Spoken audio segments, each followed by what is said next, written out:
আসসালামু আলাইকুম প্রিয় দর্শক। নবম পে স্কেল ও অন্তর্বর্তী সরকার। আমি অন্তর্বর্তী সরকারকে যারা ছিলেন, ডক্টর ইউনূস স্যার, প্লিজ আপনি একটু দেখেন,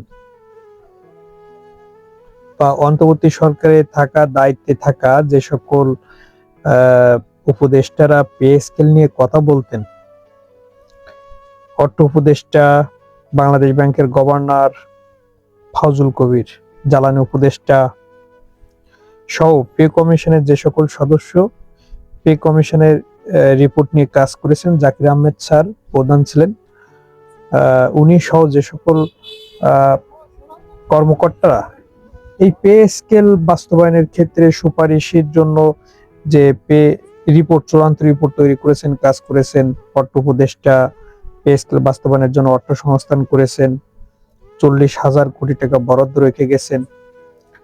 আপনারা মনে করছিলেন যে আপনারা এই বরাদ্দটা রেখে যাবেন আর পরবর্তী সরকার এসে এর সাথে কিছু যোগ করে পে স্কেল দিয়ে দেবে। বাহ, কি আনন্দ! আপনাদের ভাবনাটা ভুল ছিল, আমি বলছি ভুল ছিল।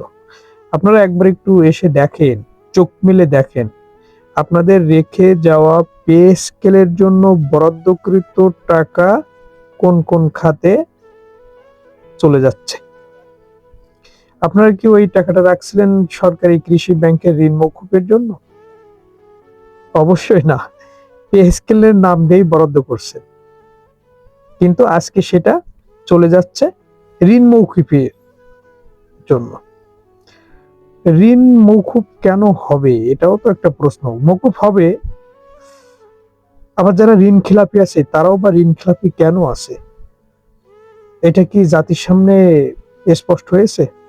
না অন্তর্বর্তী সরকার পেরেছে, না কোনো দলীয় সরকার পেরেছে, না আগামীতে পারবেও। পারলে আমরা দেখতে পাবো, যেহেতু স্বাধীনতা 54 বছরে এখনো দেখা যায়নি, ওটা আগামী হয়তো আরো 50 বছর লাগতে পারে দেখতে হলে। তো অন্তর্বর্তী সরকার আপনারা কি করলেন, কি ভুলটা করলেন?